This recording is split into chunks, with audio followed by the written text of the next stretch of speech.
ಸ್ನೇಹಿತರೆ, ನಾನಿವತ್ತು ನಿಮಗೆ ಎಕ್ಸ್ಪ್ಲೈನ್ ಮಾಡ್ತಿರೋ ಮೂವಿ 2023ರಲ್ಲಿ ಬಿಡುಗಡೆಯಾಗಿದ್ದ ದ ರೋಡ್ ಎಂಬ ತಮಿಳು ಭಾಷೆಯ ಮಿಸ್ಟರಿ ಹಾಗೂ ಕ್ರೈಮ್ ಥ್ರಿಲ್ಲರ್ ಚಿತ್ರ. ಈ ಮೂವಿಯ ಕಾನ್ಸೆಪ್ಟ್ ಏನಂದ್ರೆ, ಚಿತ್ರದ ಹೀರೋಯಿನ್ ಆಗಿರುವ ಮೀರಾ ಒಬ್ಬಳು ರಿಪೋರ್ಟರ್ ಆಗಿ ಕೆಲಸ ಮಾಡ್ತಿರ್ತಾಳೆ. ಒಂದು ದಿನ ಮೀರಾ ಹಾಗೂ ಆಕೆಯ ಗಂಡ ಇಬ್ಬರು ಸೇರಿ ತಮ್ಮ ಮಗನಿಗೆ ಬರ್ತ್ಡೇ ಸರ್ಪ್ರೈಸ್ ಕೊಡಬೇಕು ಅಂತ ಕನ್ಯಾಕುಮಾರಿಗೆ ಒಂದು ಟ್ರಿಪ್ ಅನ್ನ ಪ್ಲಾನ್ ಮಾಡ್ತಾರೆ.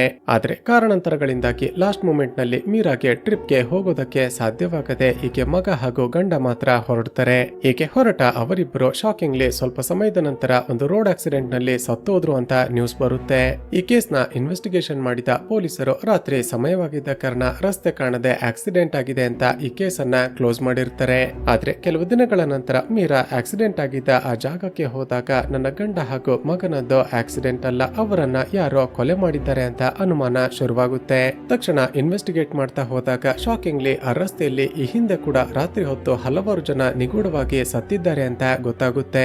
ಸೊ ಚಿತ್ರದಲ್ಲಿ ಮುಂದೇನಾಯ್ತು, ಮೀರಳ ಗಂಡ ಹಾಗೂ ಮಗನದ್ದು ಆಕ್ಸಿಡೆಂಟ್ ಅಥವಾ ಕೊಲೆನ? ಅಷ್ಟಕ್ಕೂ ಆ ರಸ್ತೆಯಲ್ಲಿ ರಾತ್ರಿ ಹೊತ್ತು ಟ್ರಾವೆಲ್ ಮಾಡೋರು ನಿಗೂಢವಾಗಿ ಸಾಯೋದ್ಯಾಕೆ? ಹಾಗೂ ಚಿತ್ರ ಮುಂದುವರಿತಾ ಹೋದ ಹಾಗೆ ರಿವೀಲ್ ಆಗುವ ಒಂದೊಂದೇ ಶಾಕಿಂಗ್ ಟ್ವಿಸ್ಟ್ ಗಳಾದ್ರೂ ಏನೆಂಬುದನ್ನ ಈ ವಿಡಿಯೋದಲ್ಲಿ ನೋಡ್ತಾ ಹೋಗೋಣ. ಚಿತ್ರದ ಮೊದಲ ಸೀನ್ ನಲ್ಲಿ ನಿಶಾ ಹಾಗೂ ವಿಜಯ್ ಎಂಬ ಗಂಡ ಹೆಂಡತಿ ತಡರಾತ್ರಿ ತಮ್ಮ ಕಾರ್ನಲ್ಲಿ ಒಂದು ಹೈವೇ ಮೂಲಕ ಪಾಸ್ ಆಗ್ತಿರ್ತಾರೆ. ನಿಶಾ ಯಾವುದೋ ಕಾರಣಕ್ಕೆ ತನ್ನ ಗಂಡನ ಜೊತೆ ಜೋರಾಗಿ ಜಗಳ ಮಾಡ್ತಿರ್ತಾಳೆ. ಹೀಗೆ ಸ್ವಲ್ಪ ದೂರ ಬರ್ತಿದ್ದ ಹಾಗೆ ಇವರ ಕಾರಿನ ಟೈರ್ ಪಂಚರ್ ಆಗುತ್ತೆ. ವಿಜಯ್ ತಕ್ಷಣ ಕೆಳಗಡೆ ಇಳಿದು ಚೆಕ್ ಮಾಡಿದಾಗ ಸ್ವಲ್ಪ ದೂರದಲ್ಲಿ ಒಂದು ಪಂಚರ್ ಶಾಪ್ ಇರೋದು ಕಾಣಿಸುತ್ತೆ. ವಿಜಯ್ ತನ್ನ ಕಾರನ್ನ ಸ್ಟಾರ್ಟ್ ಮಾಡಿ ನಿಧಾನಕ್ಕೆ ಆ ಪಂಚರ್ ಶಾಪ್ ನ ಬಳಿ ತೆಗೆದುಕೊಂಡು ಹೋಗ್ತಾನೆ. ಸ್ನೇಹಿತರೆ, ಇಲ್ಲಿ ನಿಶಾ ಹಾಗೂ ವಿಜಯ್ನ ಮಾತುಗಳಿಂದ ಗೊತ್ತಾಗೋದೇನೆಂದ್ರೆ, ನಾಳೆ ಬೆಳಿಗ್ಗೆ ವಿಜಯ್ನ ತಂಗಿಯ ಮದುವೆ ಇರುತ್ತೆ. ವಿಜಯ್ ತನ್ನ ತಂಗಿಯ ಮದುವೆಗೆ ಬಂಗಾರದ ಒಡವೆಗಳನ್ನ ಕೊಡಿಸ್ತೀನಿ ಅಂತ ಹೇಳಿದ್ದಕ್ಕೆ ನಿಶಾ ತನ್ನ ಗಂಡನ ಜೊತೆ ಜಗಳ ಮಾಡ್ತಿರ್ತಾಳೆ. ನಿಶಾಳ ಬಳಿ ಈಗಾಗಲೇ ಸಾಕಷ್ಟು ಒಡವೆಗಳು ಇದ್ರೂ ಕೂಡ ಮತ್ತಷ್ಟು ಒಡವೆಗಳನ್ನ ಕೊಡಿಸುವಂತ ತನ್ನ ಗಂಡನ ಜೊತೆ ಜಗಳ ಮಾಡ್ತಿರ್ತಾಳೆ. ಅಷ್ಟರಲ್ಲೇ ಕಾರ್ ರೆಡಿ ಆಗುತ್ತೆ. ತಕ್ಷಣ ಇಬ್ಬರು ಅಲ್ಲಿಂದ ಹೊರಡ್ತಾರೆ. ಅವರ ಕಾರ್ ಅಲ್ಲಿಂದ ಹೋಗ್ತಿದ್ದ ಹಾಗೆ ಆ ಪಂಚರ್ ಶಾಪ್ ನ ಹುಡುಗ ಯಾರಿಗೋ ಕಾಲ್ ಮಾಡ್ತಾನೆ. ಹೀಗೆ ಅಲ್ಲಿಂದ ಸುಮಾರು 4-5 ಕಿಲೋಮೀಟರ್ ಮುಂದೆ ಬಂದ ನಂತರ ಇವರ ಕಾರ್ ಮತ್ತೆ ರಿಪೇರಿ ಆಗುತ್ತೆ. ವಿಜಯ್ ಕಾರ್ನ ಬೋನೆಟ್ ಅನ್ನ ಓಪನ್ ಮಾಡಿ ಚೆಕ್ ಮಾಡ್ತಾನೆ. ಆದ್ರೆ ಏನಾಗಿದೆ ಅಂತ ಇವನಿಗೆ ಗೊತ್ತೇ ಆಗೋದಿಲ್ಲ. ಅಷ್ಟರಲ್ಲೇ ತಡರಾತ್ರಿ ಆಗಿದ್ದ ಕಾರಣ ಹೈವೇಯಲ್ಲಿ ಜಾಸ್ತಿ ಗಾಡಿಗಳು ಓಡಾಡ್ತಿರೋದಿಲ್ಲ. ಈಗೇನ್ ಮಾಡೋದು ಅಂತ ಇಬ್ಬರು ಯೋಚನೆ ಮಾಡ್ತಿದ್ದಾಗ ಆ ರಸ್ತೆಯಲ್ಲಿ ಪಕ್ಕದ ಹಳ್ಳಿಯ ಇಬ್ಬರು ಗಂಡ ಹೆಂಡತಿ ಪಾಸ್ ಆಗ್ತಿರ್ತಾರೆ. ಅಷ್ಟೊತ್ತಲ್ಲಿ ಕಾರ್ ಮಧ್ಯ ರಸ್ತೆಯಲ್ಲಿ ಸ್ಟಾಪ್ ಆಗಿರೋದನ್ನ ನೋಡಿ ತಕ್ಷಣ ಕಾರ್ನ ಬಳಿ ಬಂದು ಏನಾಯ್ತು ಅಂತ ವಿಚಾರಿಸ್ತಾರೆ. ಇವರ ಕಾರ್ ಮತ್ತೆ ರಿಪೇರಿ ಆಗಿದೆ ಅಂತ ಗೊತ್ತಾಗಿ, ಸರ್, ನಮ್ಮ ಊರಲ್ಲಿ ಒಬ್ಬ ಮೆಕ್ಯಾನಿಕ್ ಇದ್ದಾನೆ, ಆಗಲೇ ಲೇಟ್ ಆಗಿರೋ ಕಾರಣ ಅವನ ಶಾಪ್ ಕ್ಲೋಸ್ ಆಗಿರುತ್ತೆ. ನೀವು ನನ್ನ ಜೊತೆ ಹಳ್ಳಿಗೆ ಬಂದ್ರೆ ಇಬ್ಬರು ಹೋಗಿ ಅವನನ್ನ ಕರೆದುಕೊಂಡು ಬರೋಣ. ಅಲ್ಲಿವರೆಗೂ ನಿಮ್ಮ ಹೆಂಡತಿಯ ಜೊತೆ ನನ್ನ ಹೆಂಡತಿ ಇರ್ತಾಳೆ ಅಂತ ಐಡಿಯಾ ಕೊಡ್ತಾನೆ. ಈಗ ಮರುದಿನ ಬೆಳಿಗ್ಗೆನೆ ತನ್ನ ತಂಗಿಯ ಮದುವೆ ಇದ್ದ ಕಾರಣ ಲೇಟ್ ಆಗ್ತಿದೆ ಅಂತ ಬೇರೆ ದಾರಿ ಇಲ್ಲದೆ ವಿಜಯ್ ಅವನ ಜೊತೆ ನಡೆದುಕೊಂಡು ಹೊರಡ್ತಾನೆ. ಹೀಗೆ ಸುಮಾರು ದೂರ ಅವನ ಜೊತೆ ನಡೆದುಕೊಂಡು ಹೋದ್ರೂ ಕೂಡ ಯಾವ ಹಳ್ಳಿನೋ ಕಾಣಿಸೋದೇ ಇಲ್ಲ. ಅನುಮಾನ ಬಂದು ತಕ್ಷಣ ಆ ವ್ಯಕ್ತಿಯನ್ನ ತಡೆದು ವಿಚಾರಿಸಿದಾಗ ಒಂದು ಟ್ವಿಸ್ಟ್ ರಿವೀಲ್ ಆಗುತ್ತೆ. ಈ ಕಡೆ ನಿಶಾ ಆ ವ್ಯಕ್ತಿಯ ಹೆಂಡತಿ ಜೊತೆ ಕಾರ್ನಲ್ಲಿ ವೇಟ್ ಮಾಡ್ತಾ ಕೂತಿದ್ಲಲ್ವಾ. ಆ ಕಾರ್ನ ಬಳಿಗೆ 4-5 ಜನ ಗಂಡಸರು ಬಂದು ನಿಶಾಳಿಗೆ ಸರಿಯಾಗಿ ಹೊಡೆದು ಆಕೆ ಬಳಿ ಇದ್ದ ಒಡವೆಗಳನ್ನ ಕಿತ್ತುಕೊಳ್ತಾರೆ. ಈ ಕಡೆ ವಿಜಯ್ ಜೊತೆ ಬಂದಿದ್ದ ಆ ವ್ಯಕ್ತಿ ಕೂಡ ಅವನಿಗೆ ಸರಿಯಾಗಿ ಹೊಡೆದು ವಾಪಸ್ ಕಾರಿನ ಬಳಿಗೆ ಕರೆದುಕೊಂಡು ಬರ್ತಾನೆ. ನಂತರ ಎಲ್ಲ ಸೇರಿ ವಿಜಯ್ ಹಾಗೂ ನಿಶಾಗೆ ಸರಿಯಾಗಿ ಹೊಡೆದು ಸಾಯಿಸಿ ಬಿಡ್ತಾರೆ. ನಂತರ ಡೆಡ್ ಬಾಡಿಗಳನ್ನ ಕಾರ್ನ ಒಳಗಡೆ ಇಟ್ಟು ಆಕ್ಸಿಡೆಂಟ್ ಆಗಿ ಇಬ್ಬರು ಸತ್ತು ಹೋದ್ರು ಅನ್ನೋ ರೀತಿ ಸ್ಟೇಜ್ ಮಾಡ್ತಾರೆ. ಇಲ್ಲಿಗೆ ಸೀನ್ ಕಟ್ ಆಗಿ ನಂತರದ ಸೀನ್ ನಲ್ಲಿ ಒಂದು ಮೀಡಿಯಾದಲ್ಲಿ ರಿಪೋರ್ಟರ್ ಆಗಿ ಕೆಲಸ ಮಾಡ್ತಿರುವ ಚಿತ್ರದ ಹೀರೋಯಿನ್ ಮೀರಾಳನ್ನ ನೋಡ್ತೀವಿ. ಮೀರಾ 2ನೇ ಮಗುವಿಗೆ ತಾಯಿ ಆಗ್ತಿದ್ದು ಚೆಕಪ್ಗೆ ಅಂತ ಹಾಸ್ಪಿಟಲ್ಗೆ ಬಂದಿರ್ತಾಳೆ. ಚೆಕಪ್ ಆದ ನಂತರ ಡಾಕ್ಟರ್, ನಾನು ಹಾಗೂ ನನ್ನ ಗಂಡ ನಮ್ಮ ಮಗನಿಗೆ ಬರ್ತ್ಡೇ ಸರ್ಪ್ರೈಸ್ ಕೊಡ್ಬೇಕು ಅಂತ ಕನ್ಯಾಕುಮಾರಿಗೆ ಟ್ರಿಪ್ ಅನ್ನ ಪ್ಲಾನ್ ಮಾಡಿದ್ದೀವಿ. ಹೊಟ್ಟೆಯಲ್ಲಿರುವ ಮಗುವಿಗೆ ಯಾವುದೇ ತೊಂದರೆ ಆಗೋದಿಲ್ಲ ಅಂದ್ರೆ ನಾನು ಟ್ರಿಪ್ಗೆ ಹೋಗ್ಬೋದಾ ಅಂತ ಕೇಳ್ತಾಳೆ. ಅದಕ್ಕೆ ಡಾಕ್ಟರ್ ಹೇಳ್ತಾರೆ, ಇಲ್ಲ, ಯಾವುದೇ ಕಾರಣಕ್ಕೂ ನೀನು ಇನ್ ಮುಂದೆ ಲಾಂಗ್ ಡಿಸ್ಟೆನ್ಸ್ ಟ್ರಾವೆಲ್ ಮಾಡೋ ಹಾಗಿಲ್ಲ. ಒಂದು ವೇಳೆ ಟ್ರಾವೆಲ್ ಮಾಡಿದ್ರೆ ನಿನ್ನ ಹೊಟ್ಟೆಯಲ್ಲಿರುವ ಮಗುವಿಗೆ ತೊಂದರೆ ಆಗ್ಬಹುದು ಅಂತ ವಾರ್ನ್ ಮಾಡ್ತಾರೆ. ಸ್ನೇಹಿತರೆ, ಅಂದ ಹಾಗೆ ಮೀರಾಗೆ 6 ವರ್ಷದ ಕೆವಿನ್ ಎಂಬ ಒಬ್ಬ ಮಗ ಇರ್ತಾನೆ. 2 ದಿನಗಳ ನಂತರ ಕೆವಿನ್ ನ ಬರ್ತ್ಡೇ ಇದ್ದು ಅವನಿಗೆ ಸರ್ಪ್ರೈಸ್ ಕೊಡಬೇಕು ಅಂತ ಮೀರಾ ಹಾಗೂ ಆಕೆಯ ಗಂಡ ಆನಂದ್ ಪ್ಲಾನ್ ಮಾಡಿರ್ತಾರೆ. ಆದರೆ ಈಗ ಡಾಕ್ಟರ್ ಸಜೆಸ್ಟ್ ಮಾಡಿದ ಪ್ರಕಾರ ಟ್ರಿಪ್ಗೆ ಹೋಗೋದಕ್ಕೆ ಸಾಧ್ಯವಾಗೋದಿಲ್ವಲ್ಲ ಅಂತ ಮೀರಾಗೆ ಡಿಸಪಾಯಿಂಟ್ ಆಗುತ್ತೆ. ಮೀರಾಗೆ ಬ್ಯಾಂಕ್ ನಲ್ಲಿ ಮ್ಯಾನೇಜರ್ ಆಗಿ ಕೆಲಸ ಮಾಡ್ತಿರುವ ಉಮಾ ಎಂಬ ಒಬ್ಬಳು ಬೆಸ್ಟ್ ಫ್ರೆಂಡ್ ಇರ್ತಾಳೆ. ತನ್ನ ಲೈಫ್ ನಲ್ಲಿ ಏನೇ ನಡೆದ್ರು ಕೂಡ ಉಮಾ ಜೊತೆ ಶೇರ್ ಮಾಡಿಕೊಳ್ತಿರ್ತಾಳೆ. ಈಗ ಆನಂದ್ ತನ್ನ ಹೆಂಡತಿಗೆ ಹಾಗೂ ಹೋಟೆಲ್ ಮಗುವಿಗೆ ತೊಂದರೆ ಆಗ್ಬಾರ್ದು ಅಂತ ಹೀಗೆ ಹೇಳ್ತಾನೆ. ಮೀರಾ ಈಗೇನಾದ್ರೂ ಟ್ರಿಪ್ ಅನ್ನ ಕ್ಯಾನ್ಸಲ್ ಮಾಡಿದ್ರೆ ಕೆವಿನ್ ತುಂಬಾನೇ ಬೇಜಾರಾಗ್ತಾನೆ. ನಾನು ಕೆವಿನ್ ಅನ್ನ ಕರೆದುಕೊಂಡು ಕನ್ಯಾಕುಮಾರಿಗೆ ಟ್ರಿಪ್ ಗೆ ಹೋಗಿ ಬರ್ತೀನಿ, ನೀನು ಮನೆಯಲ್ಲಿ ಆರಾಮಾಗಿ ರೆಸ್ಟ್ ಮಾಡುವಂತ ಸಜೆಸ್ಟ್ ಮಾಡ್ತಾನೆ. ಮೀರಾ ಸರಿ ಅಂತ ಒಪ್ಪಿಕೊಳ್ತಾಳೆ. ಹೀಗೆ ಆನಂದ್ ತನ್ನ ಮಗನನ್ನ ಕರೆದುಕೊಂಡು ಕನ್ಯಾಕುಮಾರಿಗೆ ಕಾರ್ ನಲ್ಲಿ ಟ್ರಿಪ್ ಗೆ ಹೊರಡ್ತಾನೆ. ಇದಾಗಿ ನಂತರದ ಸೀನ್ ಅಲ್ಲಿ ಗಂಗಾಧರ್ ಎಂಬ ಒಬ್ಬ ದೊಡ್ಡ ಬಿಸ್ನೆಸ್ ಮೆನ್ ಅನ್ನ ನೋಡ್ತೀವಿ. ಗಂಗಾಧರ್ ಕೂಡ ಕನ್ಯಾಕುಮಾರಿಯಲ್ಲಿ ಒಂದು ಇಂಪಾರ್ಟೆಂಟ್ ಬಿಸ್ನೆಸ್ ಮೀಟಿಂಗ್ ಅನ್ನ ಅಟೆಂಡ್ ಮಾಡಬೇಕಿರುತ್ತೆ. ಆ ದಿನ ಇವನ ಡ್ರೈವರ್ ಬೇರೆ ಕೆಲಸಕ್ಕೆ ರಜಾ ಹಾಕಿದ ಕಾರಣ ಗಂಗಾಧರ್ ತನ್ನ ಕಾರನ್ನ ತೆಗೆದುಕೊಂಡು ಕನ್ಯಾಕುಮಾರಿ ಕಡೆ ಹೊರಡ್ತಾನೆ. ಹೀಗೆ ಹೈವೇಯಲ್ಲಿ ಹೋಗ್ತಿರುವಾಗ ಬೈಕ್ ನಲ್ಲಿ ಹೋಗ್ತಿದ್ದ ಇಬ್ಬರು ವ್ಯಕ್ತಿಗಳು ಇವನಿಗೆ ಮುಂದೆ ಹೋಗೋದಕ್ಕೆ ಸೈಟ್ ಕೊಡೋದಿಲ್ಲ. ಆ ಸಮಯದಲ್ಲಿ ತನ್ನ ಮಗನ ಜೊತೆ ಫೋನ್ ನಲ್ಲಿ ಮಾತನಾಡ್ತಿದ್ದ ಗಂಗಾಧರ್ ಮತ್ತೆ ಕಾಲ್ ಮಾಡ್ತೀನಿ ಅಂತ ಹೇಳಿ ಫೋನ್ ಅನ್ನ ಕಟ್ ಮಾಡ್ತಾನೆ. ಹೇಗೋ ಮಾಡಿ ಅವರಿಬ್ಬರನ್ನ ಓವರ್ಟೇಕ್ ಮಾಡಿ ಮುಂದೆ ಹೋಗ್ಬೇಕು ಅನ್ನೋಷ್ಟರಲ್ಲೇ ಇವನ ಕಾರ್ ಪಂಚರ್ ಆಗುತ್ತೆ. ಆ ಸಮಯದಲ್ಲಿ ಕಾರಿನ ಸ್ಪೀಡ್ ತುಂಬಾನೇ ಜಾಸ್ತಿ ಇದ್ದ ಕಾರಣ ಟೈರ್ ಬ್ಲಾಸ್ಟ್ ಆಗುತ್ತೆ. ಹೀಗೆ ಗಂಗಾಧರ್ನ ಕಾರಿನ ಬ್ಯಾಲೆನ್ಸ್ ಮಿಸ್ ಆಗಿ ಅದೇ ರಸ್ತೆಯಲ್ಲಿ ಬರ್ತಿದ್ದ ಕೆವಿನ್ ಹಾಗೂ ಆನಂದ್ ಕೂತಿದ್ದ ಕಾರಿಗೆ ತುಂಬಾನೇ ರಭಸವಾಗಿ ಗುದ್ದಿ ಬಿಡುತ್ತಾನೆ. ಆಕ್ಸಿಡೆಂಟ್ ಆಗಿದ್ದ ರಭಸಕ್ಕೆ ಎರಡು ಕಾರ್ಗಳು ಕೂಡ 100 ಮೀಟರ್ ದೂರಕ್ಕೆ ಹೋಗಿ ಬೀಳುತ್ತವೆ. ಜೊತೆಗೆ ಗಂಗಾಧರ್, ಆನಂದ್ ಹಾಗೂ ಅವನ ಮಗ ಕೆವಿನ್ ಮೂವರು ಕೂಡ ಆನ್ ಸ್ಪಾಟ್ ಡೆತ್ ಆಗ್ತಾರೆ. ಈ ವಿಷಯ ಪಕ್ಕದ ಊರಿನ ಜನಗಳಿಗೆ ಗೊತ್ತಾಗ್ತಿದ್ದ ಹಾಗೆ ಮೂವರ ಡೆಡ್ ಬಾಡಿಗಳನ್ನ ತೆಗೆದುಕೊಂಡು ಹತ್ತಿರದ ಹಾಸ್ಪಿಟಲ್ಗೆ ಬರ್ತಾರೆ. ಮೊದಲಿಗೆ ಮೀರಾ ಹಾಗೂ ಆಕೆ ಗಂಡ ಪ್ರಸಾದ್ಗೆ ಈ ವಿಷಯ ಗೊತ್ತಾಗ್ತಿದ್ದ ಹಾಗೆ ಹಾಸ್ಪಿಟಲ್ಗೆ ಓಡಿ ಬರ್ತಾರೆ. ಡಾಕ್ಟರ್ ನನ್ನ ವಿಚಾರಿಸಿದಾಗ ಆನಂದ್ ಹಾಗೂ ಅವನ ಮಗ ಕೆವಿನ್ ಇಬ್ಬರು ಕೂಡ ಆಸ್ಪತ್ರೆಗೆ ಬರೋಷ್ಟರಲ್ಲೇ ಸತ್ತೋಗಿದ್ರು ಅಂತ ಇನ್ಫಾರ್ಮ್ ಮಾಡ್ತಾರೆ. ಡಾಕ್ಟರ್ನ ಮಾತುಗಳನ್ನ ಕೇಳಿ ತುಂಬಾನೇ ಶಾಕ್ ಆದ ಉಮಾ ನಂತರ ಧೈರ್ಯ ಮಾಡಿ ಮೀರಾಗೆ ಕಾಲ್ ಮಾಡಿ ಇನ್ಫಾರ್ಮ್ ಮಾಡ್ತಾಳೆ. ತನ್ನ ಗಂಡ ಹಾಗೂ ಮಗ ಇಬ್ಬರು ಕೂಡ ಆಕ್ಸಿಡೆಂಟ್ ನಲ್ಲಿ ಸತ್ತೋದ್ರು ಅಂತ ಗೊತ್ತಾಗ್ತಿದ್ದ ಹಾಗೆ ತುಂಬಾನೇ ಶಾಕ್ ಆದ ಮೀರಾ ಅಳುತ್ತಾ ಆಸ್ಪತ್ರೆಗೆ ಓಡಿ ಬರ್ತಾಳೆ. ಆಸ್ಪತ್ರೆಗೆ ಬಂದು ತನ್ನ ಗಂಡ ಹಾಗೂ ಮಗನ ಡೆಡ್ ಬಾಡಿಗಳನ್ನ ನೋಡ್ತಿದ್ದ ಹಾಗೆ ಪ್ಯಾನಿಕ್ ಅಟ್ಯಾಕ್ ಆಗಿ ಮೂರ್ಛೆ ಹೋಗಿ ಬಿದ್ದು ಬಿಡ್ತಾಳೆ. ಇಲ್ಲಿಗೆ ಸೀನ್ ಕಟ್ ಆಗಿ ಚಿತ್ರದಲ್ಲಿ ಈಗ 10 ವರ್ಷದ ಹಿಂದೆ ನಡೆದ ಒಂದು ಫ್ಲಾಶ್ ಬ್ಯಾಕ್ ಅನ್ನ ತೋರಿಸಲಾಗುತ್ತೆ. ಈಗ ಒಂದು ಕಾಲೇಜ್ ನಲ್ಲಿ ಲೆಕ್ಚರರ್ ಆಗಿ ಕೆಲಸ ಮಾಡ್ತಿರುವ ಮೇಯಳಗನ್ ಎಂಬ ಒಬ್ಬ ವ್ಯಕ್ತಿಯನ್ನ ನೋಡ್ತೀವಿ. ಎಲ್ಲರೂ ಇವನನ್ನ ಶಾರ್ಟ್ ಫಾರ್ಮ್ ನಲ್ಲಿ ಮಾಯಾ ಅಂತ ಕರೀತಿರ್ತಾರೆ. ಮಾಯಾ ಪಾಠ ಮಾಡ್ತಿದ್ದ ಒಂದು ಕ್ಲಾಸ್ ನಲ್ಲಿ ಪ್ರೀತಿ ಎಂಬ ಒಬ್ಬಳು ಸ್ಟೂಡೆಂಟ್ ಇವನನ್ನ ತುಂಬಾನೇ ಇಷ್ಟಪಡ್ತಿರ್ತಾಳೆ. ಹೀಗೆ ಕೆಲವು ದಿನಗಳ ನಂತರ ಪ್ರೀತಿ ಕೊನೆಗೂ ಧೈರ್ಯ ಮಾಡಿ ಮಾಯಾ ಬಳಿ ಬಂದು ಪ್ರಪೋಸ್ ಮಾಡ್ತಾಳೆ. ತನ್ನ ಸ್ಟೂಡೆಂಟ್ ಪ್ರೀತಿಯ ಮಾತುಗಳನ್ನ ಕೇಳಿದ ಮಾಯಾಗೆ ತುಂಬಾನೇ ಶಾಕ್ ಆಗುತ್ತೆ. ಆದ್ರೆ ಈ ವಿಷಯ ಕಾಲೇಜ್ ನಲ್ಲಿ ಯಾರಿಗಾದ್ರೂ ಗೊತ್ತಾದ್ರೆ ಸುಮ್ನೆ ಇಶ್ಯೂ ಆಗುತ್ತೆ ಅಂತ ಇಗ್ನೋರ್ ಮಾಡಿ ಅಲ್ಲಿಂದ ಮನೆಗೆ ಬರ್ತಾನೆ. ಮಾಯಾಗೆ ಚಿಕ್ಕ ವಯಸ್ಸಿನಿಂದ ಸೆಲ್ವಾ ಎಂಬ ಒಬ್ಬ ಫ್ರೆಂಡ್ ಇರ್ತಾನೆ. ಆತ ಇವನ ಜೀವನದಲ್ಲಿ ಏನೇ ಕಷ್ಟ ಬಂದ್ರೂ ಸಹಾಯ ಮಾಡ್ತಿರ್ತಾನೆ. ಇನ್ನು ಮಾಯನ ಫ್ಯಾಮಿಲಿ ಬಗ್ಗೆ ಹೇಳೋದಾದ್ರೆ ಇವನ ಫ್ಯಾಮಿಲಿ ತುಂಬಾನೇ ಕಷ್ಟದಲ್ಲಿರುತ್ತೆ. ಇವರ ಇಡೀ ಫ್ಯಾಮಿಲಿಯಲ್ಲೇ ಮಾಯಾ ಒಬ್ಬನೇ ಓದಿ ಲೆಕ್ಚರರ್ ಆಗಿ ಕೆಲಸ ಮಾಡ್ತಿರ್ತಾನೆ. ಮತ್ತೊಂದು ಕಡೆ ಕಾಲೇಜ್ ನಲ್ಲಿ ಪ್ರಿಯಾಗೆ ಎಷ್ಟೇ ಬುದ್ಧಿ ಹೇಳಿದ್ರು ಕೂಡ ಆಕೆ ಮಾತ್ರ ಮಾಯಾನನ್ನೇ ಫಾಲೋ ಮಾಡ್ತಾ ಪದೇ ಪದೇ ಪ್ರಪೋಸ್ ಮಾಡ್ತಿರ್ತಾಳೆ. ಸ್ನೇಹಿತರೆ, ಈ ಸ್ಟೂಡೆಂಟ್ ಆಗಿರುವ ಪ್ರಿಯಾಳ ಬಗ್ಗೆ ಹೇಳೋದಾದ್ರೆ ಈಕೆ ತಂದೆ ಒಬ್ಬ ಶ್ರೀಮಂತ ಬಿಸ್ನೆಸ್ ಮ್ಯಾನ್. ಈಕೆ ಕೆಲವು ದಿನಗಳ ನಂತರ ಫೈನಲ್ ಇಯರ್ ಓದ್ತಿದ್ದ ಪ್ರಿಯಾಳ ಎಕ್ಸಾಮ್ಸ್ ನಡೀತಿರುತ್ತೆ. ಎಕ್ಸಾಮ್ ಬರೀತಿರುವಾಗ ಕಿಟಕಿ ಮೂಲಕ ಮಾಯಾ ಲೈಬ್ರರಿಗೆ ಹೋಗ್ತಿರೋದನ್ನ ಗಮನಿಸ್ತಾಳೆ.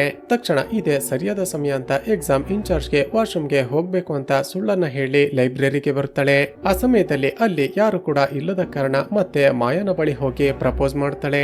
ಈಕೆ ಮತ್ತೆ ಮತ್ತೆ ಬಂದು ಪ್ರಪೋಸ್ ಮಾಡ್ತಿರೋದನ್ನ ನೋಡಿದ ಮಾಯನ ಪಿತ್ತ ನೆತ್ತಿಗೇರುತ್ತೆ. ಪ್ರಿಯಾ, ನಿನ್ಗೆ ಎಷ್ಟು ಸಾರಿ ಹೇಳಿದ್ರು ಬುದ್ಧಿ ಬರ್ತಿಲ್ವಲ್ಲ? ನಾನೊಬ್ಬ ಪಾಠ ಮಾಡುವ ಲೆಕ್ಚರರ್, ನೀನು ನನ್ನ ಸ್ಟೂಡೆಂಟ್. ನೀನೇ ಸರಿಯಾಗಿ ಯೋಚನೆ ಮಾಡು, ನಾವಿಬ್ರು ಪ್ರೀತಿ ಮಾಡೋದಕ್ಕೆ ಸಾಧ್ಯನಾ? ನಿನಗೆ ನನ್ನ ಮೇಲೆ ಆಗಿರೋದು ಅಟ್ರಾಕ್ಷನ್ ಹೊರತು ನಿಜವಾದ ಪ್ರೀತಿಯಲ್ಲ. ಇನ್ನೊಂದು ಸಾರಿ ನನ್ನ ಬಳಿ ಬಂದು ಪ್ರಪೋಸ್ ಮಾಡಿದ್ರೆ ಈ ವಿಷಯವನ್ನ ಪ್ರಿನ್ಸಿಪಲ್ಗೆ ಕಂಪ್ಲೇಂಟ್ ಮಾಡ್ತೀನಿ ಅಂತ ಬೈತಾನೆ. ತಕ್ಷಣ ಅಲ್ಲಿಂದ ಹೊರಗಡೆ ಬರ್ಬೇಕು ಅಂತ ನೋಡಿದ್ರೆ ಅಷ್ಟರಲ್ಲೇ ಪ್ರಿಯಾ ಯಾರಿಗೋ ಹೇಳಿ ರೂಮ್ ನ ಡೋರ್ ಅನ್ನ ಲಾಕ್ ಮಾಡಿಸಿರ್ತಾಳೆ. ಅಷ್ಟರಲ್ಲೇ ಹೊರಗಡೆ ಕಾರಿಡಾರ್ ನಲ್ಲಿ ಪಾಸ್ ಆಗ್ತಿದ್ದ ಮತ್ತೊಬ್ಬರು ಲೆಕ್ಚರರ್ ಇವರ ಗಲಾಟೆಯನ್ನ ಕೇಳಿ ತಕ್ಷಣ ಬಂದು ಡೋರ್ ಅನ್ನ ಓಪನ್ ಮಾಡ್ತಾನೆ. ಮಾಯಾ ತನ್ನನ್ನ ರಿಜೆಕ್ಟ್ ಮಾಡಿ ಅಲ್ಲಿಂದ ಹೋಗ್ತಿದ್ದ ಹಾಗೆ ಪ್ರಿಯಾ ನಾಟಕ ಮಾಡೋದಕ್ಕೆ ಶುರು ಮಾಡ್ತಾಳೆ. ಜೋರಾಗಿ ಗಲಾಟೆ ಮಾಡ್ತಾ ಅಳುತ್ತಾ ಒಳಗಡೆ ಯಾರು ಕೂಡ ಇಲ್ಲದಿರುವಾಗ ಮಾಯಾ ಸರ್ ನನ್ನ ಮೇಲೆ ಅತ್ಯಾಚಾರ ಮಾಡೋದಕ್ಕೆ ಪ್ರಯತ್ನ ಪಟ್ರು ಅಂತ ನಾಟಕ ಮಾಡ್ತಾಳೆ. ಈ ವಿಷಯ ಗೊತ್ತಾಗ್ತಿದ್ದ ಹಾಗೆ ಎಲ್ಲರೂ ಮಾಯಾ ತನ್ನ ಸ್ಟೂಡೆಂಟ್ ಆಗಿರುವ ಪ್ರಿಯಾಳ ಮೇಲೆ ಅತ್ಯಾಚಾರ ಮಾಡೋದಕ್ಕೆ ಪ್ರಯತ್ನ ಪಡ್ತಿದ್ದ ಅಂತ ಮಾತನಾಡಿಕೊಳ್ಳೋದಕ್ಕೆ ಶುರು ಮಾಡ್ತಾರೆ. ಕೊನೆಗೆ ಕಾಲೇಜ್ನ ಪ್ರಿನ್ಸಿಪಲ್ ಕೂಡ ಮಾಯನ ಮೇಲೆ ಅನುಮಾನ ಪಟ್ಟು ಅವನನ್ನ ಕೆಲಸದಿಂದ ತೆಗೆದು ಹಾಕ್ತಾನೆ. ಮಾಯಾ ನಾನು ಯಾವುದೇ ತಪ್ಪನ್ನ ಮಾಡಿಲ್ಲ ಅಂತ ಅಂತ ಎಷ್ಟೇ ಹೇಳಿದ್ರು ಕೂಡ ಯಾರೂ ನಂಬೋದೇ ಇಲ್ಲ. ಮತ್ತೊಂದು ಕಡೆ ಪ್ರಿಯಾ ನೋಡಿದ್ರೆ ಈ ಮಾಯಾ ಸರಿ ಆಗಾಗ ಬಂದು ನನಗೆ ಪ್ರಪೋಸ್ ಮಾಡ್ತಿದ್ರು. ಅವರ ಪ್ರಪೋಸಲ್ ಒಪ್ಪದ ಕಾರಣ ಯಾರೋ ಇಲ್ಲದಿರುವಾಗ ನನ್ನ ಮೇಲೆ ಅತ್ಯಾಚಾರ ಮಾಡೋದಕ್ಕೆ ಪ್ರಯತ್ನ ಪಟ್ರು ಅಂತ ನಾಟಕ ಮಾಡ್ತಾಳೆ. ಪ್ರಿಯಾಳ ತಂದೆ ಒಬ್ಬ ದೊಡ್ಡ ಬಿಸ್ನೆಸ್ ಮನ್ ಆಗಿದ್ದ ಕಾರಣ ತಕ್ಷಣ ಪೊಲೀಸರಿಗೆ ಕಂಪ್ಲೇಂಟ್ ಕೊಟ್ಟು ಮಾಯನನ್ನ ಅರೆಸ್ಟ್ ಮಾಡಿಸ್ತಾನೆ. ಪೊಲೀಸರು ಕೂಡ ಎಷ್ಟೇ ಹೇಳಿದ್ರು ಮಾಯನ ಮಾತನ್ನೇ ಕೇಳೋದಿಲ್ಲ. ಕೊನೆಗೆ ಮಾಯನ ತಂದೆ ಕೆಲವು ದಿನಗಳ ನಂತರ ಸಾಲ ಮಾಡಿ ತನ್ನ ಮಗನಿಗೆ ಬೇಲ್ ಕೊಡಿಸಿ ಹೊರಗಡೆ ಕರೆದುಕೊಂಡು ಬರ್ತಾನೆ. ತನ್ನ ಮಾನ ಮರ್ಯಾದೆ ಹಾಗೂ ಕರಿಯರ್ ಎಲ್ಲ ಕೂಡ ಹಾಳಾಗಿ ಹೋಯ್ತು ಅಂತ ಮಾಯಾ ತುಂಬಾನೇ ಎಮೋಷನಲ್ ಆಗಿ ಅಳ್ತಾನೆ. ಮತ್ತೊಂದು ಕಡೆ ಊರಿನ ಜನಗಳು ಮಾಯಾ ಒಬ್ಬ ಅತ್ಯಾಚಾರಿ ಅಂತ ಮಾತನಾಡಿಕೊಳ್ಳೋದಕ್ಕೆ ಶುರು ಮಾಡ್ತಾರೆ. ಹೀಗೆ ಮಾಯಾ ಪ್ರತಿದಿನವೂ ತಾನು ಮಾಡದೇ ಇರುವ ತಪ್ಪಿಗೆ ಜನಗಳಿಂದ ಚಿತ್ರಹಿಂಸೆಯನ್ನ ಪಡ್ತಿರ್ತಾನೆ. ಇಲ್ಲಿಗೆ ಇಸಿನ್ ಕಟ್ಟಾಗಿ ಚಿತ್ರದ ಕತೆ ಈಗ ಪ್ರೆಸೆಂಟ್ಗೆ ಬರುತ್ತೆ. ತನ್ನ ಗಂಡ ಹಾಗೂ ಮಗನ ಸಾವಿನ ಸುದ್ದಿ ಕೇಳ್ತಿದ್ದ ಹಾಗೆ ಪ್ಯಾನಿಕ್ ಅಟ್ಯಾಕ್ ಆಗಿದ್ದ ಮೀರಾ ಕೋಮಾಗೆ ಹೊರಟೋಗಿರ್ತಾಳೆ. ಒಂದು ತಿಂಗಳ ನಂತರ ಮೀರಾಗೆ ವಾಪಸ್ ಪ್ರಜ್ಞೆ ಬಂದಾಗ ಆಕೆ ಹೊಟ್ಟೆಲಿದ್ದ ಮಗು ಅಬೋಷನ್ ಆಗಿರುತ್ತೆ. ಉಮಾ ಹಾಗೂ ಆಕೆ ಗಂಡ ಪ್ರಸಾದ್ ಮೀರಾಗೆ ಎಚ್ಚರವಾದ ನಂತರ ಆಕೆಯನ್ನ ಡಿಸ್ಚಾರ್ಜ್ ಮಾಡಿಕೊಂಡು ಮನೆಗೆ ಕರೆದುಕೊಂಡು ಹೋಗ್ತಾರೆ. ಹೀಗೆ ತನ್ನ ಗಂಡ, ಮಗ ಹಾಗೂ ಹೊಟ್ಟೆಲಿದ್ದ ಮಗು ಎಲ್ಲರನ್ನು ಕಳೆದುಕೊಂಡಿದ್ದ ಮೀರಾ ಒಂದು ರೀತಿ ಡಿಪ್ರೆಷನ್ಗೆ ಹೊರಟು ಹೋಗ್ತಾಳೆ. ಕೆಲವು ದಿನಗಳ ನಂತರ ತನ್ನ ಗಂಡ ಹಾಗೂ ಮಗನಿಗೆ ಆಕ್ಸಿಡೆಂಟ್ ಆಗಿದ್ದ ಆ ಜಾಗವನ್ನ ನೋಡ್ಬೇಕು ಅಂತ ಉಮ್ಮಾಳ ಜೊತೆ ಬರ್ತಾಳೆ. ಆಕ್ಸಿಡೆಂಟ್ ಆಗಿದ್ದ ಆ ಜಾಗವನ್ನ ನೋಡಿ ತುಂಬಾನೇ ಎಮೋಷನಲ್ ಆಗಿ ಅಳ್ತಾಳೆ. ಅದೇ ಸಮಯಕ್ಕೆ ಜೋರಾಗಿ ಮಳೆ ಸ್ಟಾರ್ಟ್ ಆಗುತ್ತೆ. ಇನ್ನೇನು ಅಲ್ಲಿಂದ ಹೊರಡಬೇಕು ಅನ್ನುವಾಗ ಇವರ ಕಾರೇ ಸ್ಟಾರ್ಟ್ ಆಗೋದಿಲ್ಲ. ಆಗ ಅದೇ ರಸ್ತೆಯಲ್ಲಿ ಪಕ್ಕದ ಊರಿನ ಒಬ್ಬಳು ಮಹಿಳೆ ನಡೆದುಕೊಂಡು ಹೋಗ್ತಿರ್ತಾಳೆ. ಸ್ನೇಹಿತರೆ, ಆ ದಿನ ಈ ಮಹಿಳೆನೆ ಮೊದಲಿಗೆ ಆಕ್ಸಿಡೆಂಟ್ ಆಗಿರೋದನ್ನ ನೋಡಿ ತಮ್ಮ ಊರಿನ ಜನಗಳಿಗೆ ಇನ್ಫಾರ್ಮ್ ಮಾಡಿರ್ತಾಳೆ. ಹತ್ತಿರ ಬಂದು ನೋಡಿದಾಗ ಆ ಮಹಿಳೆ ಮೀರಾ ಹಾಗೂ ಉಮಾಳನ್ನ ಗುರುತು ಹಿಡಿತಾಳೆ. ಯಾಕಂದ್ರೆ ಇವರಿಬ್ಬರು ಆ ದಿನ ರಾತ್ರಿ ಹಾಸ್ಪಿಟಲ್ಗೆ ಬಂದಿದ್ದಾಗ ಆ ಮಹಿಳೆ ನೋಡಿರ್ತಾಳೆ. ಈಗ ಮೀರಾಳ ಕಾರ್ ಕೂಡ ಕೆಟ್ಟಿದ್ದ ಕಾರಣ ಅದು ಸ್ಟಾರ್ಟ್ ಆಗದೆ ಆ ಮಹಿಳೆ ಇವರಿಬ್ಬರನ್ನ ಕರೆದುಕೊಂಡು ತನ್ನ ಮನೆಗೆ ಹೋಗ್ತಾಳೆ. ಆ ಮಹಿಳೆಯ ತಂದೆ, ನಾಳೆ ಬೆಳಿಗ್ಗೆ ನಿಮ್ಮ ಕಾರನ್ನ ರೆಡಿ ಮಾಡಿಸ್ತೀನಿ, ಇವತ್ತು ರಾತ್ರಿ ಬೇಕಾದ್ರೆ ನಮ್ಮ ಮನೆಯಲ್ಲೇ ಸ್ಟೇ ಮಾಡಿ ಅಂತ ಹೇಳ್ತಾನೆ. ಆಗಲೇ ರಾತ್ರಿ ಆಗಿದ್ದ ಕಾರಣ ಮೀರಾ ಹಾಗೂ ಉಮಾ ಅಲ್ಲೇ ಸ್ಟೇ ಮಾಡೋದಕ್ಕೆ ಒಪ್ಪಿಕೊಳ್ತಾರೆ. ಹೀಗೆ ಮಧ್ಯರಾತ್ರಿ ಎಲ್ಲರೂ ಮಲಗಿರುವಾಗ ಮೀರಾಗೆ ಮತ್ತೆ ತನ್ನ ಗಂಡ ಹಾಗೂ ಮಗನ ಬಗ್ಗೆ ಕೆಟ್ಟ ಕನಸು ಬಿದ್ದು ಎಚ್ಚರವಾಗುತ್ತೆ. ತಕ್ಷಣ ಯಾರಿಗೋ ಗೊತ್ತಾಗದ ಹಾಗೆ ಒಬ್ಬಳೆ ಆಕ್ಸಿಡೆಂಟ್ ಆಗಿದ್ದ ಜಾಗಕ್ಕೆ ಬರ್ತಾಳೆ. ಮೀರಾ ಅಳುತ್ತಾ ಆ ಜಾಗವನ್ನ ನೋಡ್ತಿದ್ದಾಗ ಶಾಕಿಂಗ್ಲಿ ಮತ್ತೊಂದು ಕಾರ್ಗೆ ಅದೇ ಜಾಗದಲ್ಲಿ ಆಕ್ಸಿಡೆಂಟ್ ಆಗುತ್ತೆ. ಶಾಕ್ ಆದ ಮೀರಾ ತಕ್ಷಣ ಕಾರ್ನ ಬಳಿ ಹೋಗಿ ನೋಡಿದ್ರೆ ಕಾರನ್ನ ಡ್ರೈವ್ ಮಾಡ್ತಿದ್ದ ಆ ವ್ಯಕ್ತಿ ರಕ್ತಸಿಕ್ತವಾಗಿ ಬಿದ್ದಿರ್ತಾನೆ. ತಕ್ಷಣ ಕಾರ್ನ ಡೋರ್ ಅನ್ನ ಓಪನ್ ಮಾಡೋದಕ್ಕೆ ಟ್ರೈ ಮಾಡ್ತಾಳೆ. ಆದ್ರೆ ಕಾರಿನ ಡೋರ್ ಜಾಮ್ ಆಗಿದ್ದ ಕಾರಣ ಅದು ಓಪನ್ ಆಗೋದಿಲ್ಲ. ಈಗ ಮೀರಾಳ ಕಾರ್ ಕೂಡ ಕೆಟ್ಟೋಗಿದ್ದ ಕಾರಣ ಅಲ್ಲೇ ಪಾರ್ಕ್ ಮಾಡಿದ್ಲಲ್ವಾ. ತಕ್ಷಣ ತನ್ನ ಕಾರ್ ಬಳಿ ಹೋಗಿ ನೀರು ಹಾಗೂ ಗ್ಲಾಸ್ ಅನ್ನ ಒಡೆಯೋದಕ್ಕೆ ಒಂದು ರಾಡ್ ಅನ್ನ ತೆಗೆದುಕೊಂಡು ವಾಪಸ್ ಬರ್ತಾಳೆ. ವಾಪಸ್ ಬಂದು ನೋಡಿದ್ರೆ ಶಾಕಿಂಗ್ಲಿ ಆಕ್ಸಿಡೆಂಟ್ ಆಗಿದ್ದ ಆ ಕಾರು ನಿಗೂಢವಾಗಿ ಮಾಯವಾಗಿರುತ್ತೆ. ತನ್ನ ಕಣ್ಣ ಮುಂದೆನೆ ಆಕ್ಸಿಡೆಂಟ್ ಆಯ್ತು. ಈಗ ನೋಡಿದ್ರೆ ಕಾರೇ ಕಾಣಿಸ್ತಿಲ್ವಲ್ಲ ಅಂತ ಮೀರಾಗೆ ತುಂಬಾನೇ ತಲೆ ಕೆಡುತ್ತೆ. ಸ್ನೇಹಿತರೆ, ಮೀರಾ ಹೀಗೆ ಚೆಕ್ ಮಾಡ್ತಿದ್ರೆ ಪಕ್ಕದ ಕಾಡಿನಲ್ಲಿ ಬಚ್ಚಿಟ್ಟುಕೊಂಡು ಅದನ್ನೇ ಅಬ್ಸರ್ವ್ ಮಾಡ್ತಿರುವ ಕಳ್ಳರನ್ನ ನೋಡ್ತೀವಿ. ಆಕ್ಸಿಡೆಂಟ್ ಆಗಿದ್ದ ಆ ಕಾರನ್ನ ಪಕ್ಕದ ಕಾಡಿನ ಒಳಗಡೆ ತಳ್ಳಿ ಅದರ ಒಳಗಡೆ ಇದ್ದ ವ್ಯಕ್ತಿಯನ್ನ ಸಾಯಿಸಿರೋದನ್ನ ನೋಡ್ತೀವಿ. ಅಷ್ಟರಲ್ಲಿ ಮೀರಾ ಮನೆಯಲ್ಲಿ ಕಾಣಿಸ್ತಿಲ್ಲ ಅಂತ ಆ ಮಹಿಳೆ ಹಾಗೂ ಉಮಾ ಈಕೆಯನ್ನ ಹುಡುಕ್ತಾ ಇಲ್ಲಿಗೆ ಬರ್ತಾರೆ. ತಕ್ಷಣ ಮೀರಾ ಅವರಿಬ್ಬರನ್ನ ಕರೆದುಕೊಂಡು ಪೊಲೀಸ್ ಸ್ಟೇಷನ್ಗೆ ಹೋಗ್ತಾಳೆ. ಮೀರಾ ಹೇಳಿದ್ದನ್ನ ಕೇಳಿದ ಸಬ್ ಇನ್ಸ್ಪೆಕ್ಟರ್ ತಕ್ಷಣ ತನ್ನ ಟೀಮ್ ಅನ್ನ ಕರೆದುಕೊಂಡು ಆ ಜಾಗಕ್ಕೆ ಬರ್ತಾನೆ. ಪೊಲೀಸರು ಮೀರಾ ಹೇಳಿದ ಹಾಗೆ ಆ ಜಾಗದಲ್ಲಿ ಎಲ್ಲಾದ್ರೂ ಕಾರ್ ಸಿಗುತ್ತಾ ಅಂತ ಚೆಕ್ ಮಾಡ್ತಾರೆ. ಆದ್ರೆ ಎಷ್ಟೇ ಚೆಕ್ ಮಾಡಿದ್ರು ಕಾರ್ ಸಿಗೋದಿರ್ಲಿ, ಕಾರ್ನ ಟೈರ್ ಮಾರ್ಕ್ ಕೂಡ ಪೊಲೀಸರಿಗೆ ಕಾಣಿಸೋದಿಲ್ಲ. ಸ್ನೇಹಿತರೆ, ಇದರರ್ಥ ಆ ಕಳ್ಳರು ಇಷ್ಟು ಬೇಗ ಎಲ್ಲವನ್ನ ನೀಟಾಗಿ ಕ್ಲಿಯರ್ ಮಾಡಿರ್ತಾರೆ. ಈಗ ಆ ಸಬ್ ಇನ್ಸ್ಪೆಕ್ಟರ್ ಏನಂದುಕೊಳ್ತಾನೆ ಅಂದ್ರೆ ಈ ಮೀರಾಳ ಗಂಡ ಹಾಗೂ ಮಗ ಆಕ್ಸಿಡೆಂಟ್ ನಲ್ಲಿ ಸತ್ತೋದ್ರಲ್ವಾ. ಆ ಘಟನೆಯಿಂದ ಹೊರಗಡೆ ಬರೋದಕ್ಕೆ ಸಾಧ್ಯವಾಗದೆ ಮೀರಾ ಏನೇನೋ ಇಮ್ಯಾಜಿನೇಷನ್ ಮಾಡಿಕೊಳ್ತಿದ್ದಾಳೆ ಅಂತ. ಆದ್ರೆ ಸಬ್ ಇನ್ಸ್ಪೆಕ್ಟರ್ ಜೊತೆ ಬಂದಿದ್ದ ಕಾನ್ಸ್ಟೇಬಲ್ ಸುಬ್ರಹ್ಮಣಿ ಮೀರಾಳ ಮಾತನ್ನ ನಂಬ್ತಾನೆ. ಮೇಡಮ್, ನೀವು ಹೇಳ್ತಿರೋದನ್ನ ನಾನು ನಂಬ್ತೀನಿ. ಯಾಕಂದ್ರೆ ಈ ಹಿಂದೆ ಕೂಡ ಈ ಜಾಗದಲ್ಲಿ ತುಂಬಾನೇ ಆಕ್ಸಿಡೆಂಟ್ ಗಳು ನಡೆದಿವೆ. ಪದೇ ಪದೇ ಇದೇ ಜಾಗದಲ್ಲಿ ಆಕ್ಸಿಡೆಂಟ್ ಆಗ್ತಿರೋದನ್ನ ನೋಡಿದ್ರೆ ಖಂಡಿತ ಇಲ್ಲೇನೋ ಮಿಸ್ಟರಿ ಇದೆ ಅಂತ ಅನ್ನಿಸ್ತಿದೆ. ಆದ್ರೆ ನಮ್ಮ ಡಿಪಾರ್ಟ್ಮೆಂಟ್ ನವರು ಇವೆಲ್ಲ ಕೂಡ ಆಕ್ಸಿಡೆಂಟ್ ಅಂತ ಕೇಸ್ ಗಳನ್ನ ಕ್ಲೋಸ್ ಮಾಡ್ತಿದ್ದಾರೆ. ಇಲ್ಲಿಗೆ ಇಸಿನ್ ಕಟ್ಟಾಗಿ ಚಿತ್ರದ ಕತೆ ಮತ್ತೆ ಈಗ 10 ವರ್ಷಗಳ ಹಿಂದಕ್ಕೆ ಹೋಗುತ್ತೆ. ಪ್ರಿಯೆಯಿಂದಾಗಿ ಮಾಯನ ಜೀವನ ಹಾಳಾಗಿತ್ತಲ್ವಾ. ಈಗ ಮಾಡಿರುವ ಸಾಲವನ್ನ ಕೂಡ ತೀರಿಸೋದಕ್ಕೆ ಸಾಧ್ಯವಾಗದೆ ಮಾಯಾಗೆ ತುಂಬಾನೇ ಕಷ್ಟ ಶುರುವಾಗಿರುತ್ತೆ. ಜೊತೆಗೆ ಮಾಯಾ ಎಷ್ಟೇ ಟ್ರೈ ಮಾಡಿದ್ರು ಕೂಡ ಯಾರೂನೋ ಇವನನ್ನ ಕೆಲಸಕ್ಕೆ ಸೇರಿಸಿಕೊಳ್ತಿರೋದಿಲ್ಲ. ದಿನಗಳು ಕಳೆದ ಹಾಗೆ ಇವರಿಗೆ ಸಾಲ ಕೊಟ್ಟವರು ಮನೆ ಬಳಿ ಬಂದು ಇವನ ತಂದೆಗೆ ತುಂಬಾನೇ ಅವಮಾನ ಮಾಡೋದಕ್ಕೆ ಶುರು ಮಾಡ್ತಾರೆ. ಅವಮಾನವನ್ನ ಸಹಿಸಿಕೊಳ್ಳೋದಕ್ಕೆ ಸಾಧ್ಯವಾಗದೆ ಮಾಯನ ತಂದೆ ಕೊನೆಗೆ ನೇಣು ಹಾಕಿಕೊಂಡು ಆತ್ಮಹತ್ಯೆ ಮಾಡಿಕೊಳ್ತಾರೆ. ನಂತರ ಇವನ ಮನೆಯವರು ಇವನಿಂದಲೇ ಎಲ್ಲ ಆಗ್ತಿರೋದು ಅಂತ ಇವನನ್ನ ಮನೆಯಿಂದ ಹೊರಗಡೆ ಹಾಕ್ತಾರೆ. ಹೀಗೆ ಆ ಹುಡುಗಿ ಪ್ರಿಯ ಮಾಡಿದ ಒಂದೇ ಒಂದು ತಪ್ಪಿನಿಂದಾಗಿ ಮಾಯನ ಜೀವನ ಕಂಪ್ಲೀಟ್ ಆಗಿ ಸರ್ವನಾಶ ಆಗಿರುತ್ತೆ. ಮಾಯಾ ಅದೇ ಡಿಪ್ರೆಷನ್ ನಲ್ಲಿ ಒಬ್ಬೊಬ್ಬನೇ ಏನೇನೋ ಮಾತನಾಡ್ತಾ ಹುಚ್ಚನ ರೀತಿ ಅಲ್ದಾಡೋದಕ್ಕೆ ಶುರು ಮಾಡ್ತಾನೆ. ಕೊನೆಗೆ ಇವನ ಫ್ರೆಂಡ್ ಸೆಲ್ವಾ ಇವನನ್ನ ತನ್ನ ಮನೆಗೆ ಕರೆದುಕೊಂಡು ಹೋಗ್ತಾನೆ. ಹೀಗೆ ಎಷ್ಟೇ ದಿನಗಳು ಕಳೆದ್ರೂ ಕೂಡ ಮಾಯಾಗೆ ಮೊದಲಿನ ಹಾಗೆ ನಾರ್ಮಲ್ ಆಗಿ ಜೀವನ ಮಾಡೋದಕ್ಕೆ ಸಾಧ್ಯವಾಗ್ತಿರೋದಿಲ್ಲ.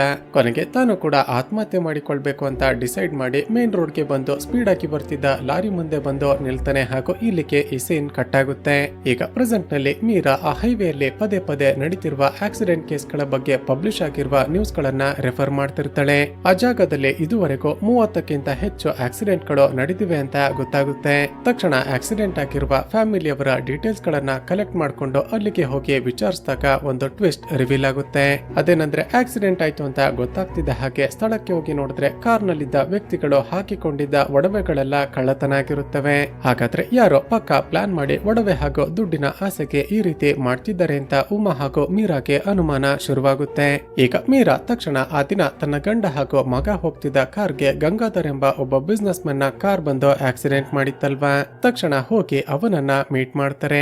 ಆತ ಹೇಳೋದೇನಂದ್ರೆ, ಮೇಡಮ್, ನನ್ನ ತಂದೆ ಯಾವತ್ತೂ ಕೂಡ ಕುಡಿದು ಕಾರನ್ನ ಡ್ರೈವ್ ಮಾಡ್ತಿರ್ಲಿಲ್ಲ. ಆದ್ರೆ ಪೋಸ್ಟ್ ಮಾರ್ಟಮ್ ಮಾಡಿದಾಗ ಡಾಕ್ಟರ್ ಗಳು ನೋಡಿದ್ರೆ ನನ್ನ ತಂದೆ ಕುಡಿದು ಕಾರನ್ನ ಡ್ರೈವ್ ಮಾಡ್ತಿದ್ರು ಅಂತ ರಿಪೋರ್ಟ್ ಅನ್ನ ಕೊಟ್ಟಿದ್ದಾರೆ. ಅವನ ಮಾತುಗಳನ್ನ ಕೇಳಿದ ಮೀರಾ ಹಾಗೂ ಉಮಾಗೆ ಅನುಮಾನ ಶುರುವಾಗುತ್ತೆ. ತಕ್ಷಣ ಗಂಗಾಧರ್ನ ಪೋಸ್ಟ್ ಮಾರ್ಟಮ್ ಮಾಡಿದ ಡಾಕ್ಟರ್ ನನ್ನ ಹೋಗಿ ಮೀಟ್ ಮಾಡ್ತಾರೆ. ಆತ ಹೇಳೋದೇನಂದ್ರೆ, ಮೇಡಮ್, ಆ ದಿನ ನಾನು ಗಂಗಾಧರ್ನ ಪೋಸ್ಟ್ ಮಾರ್ಟಮ್ ಮಾಡಿದಾಗ ಅವನ ಹೊಟ್ಟೆಯಲ್ಲಿ ಆಲ್ಕೋಹಾಲ್ ಕಂಟೆಂಟ್ ಇದ್ದಿದ್ದು ನಿಜಾನೇ.